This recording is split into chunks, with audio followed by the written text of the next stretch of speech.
بسم الله الرحمن الرحيم.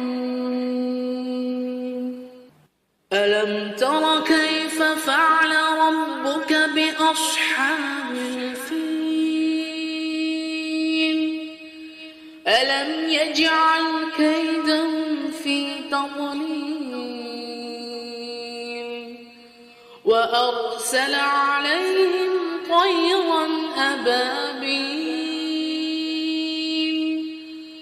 ترميهم بحجارة من سجيل فجعلهم كعصف مأكول.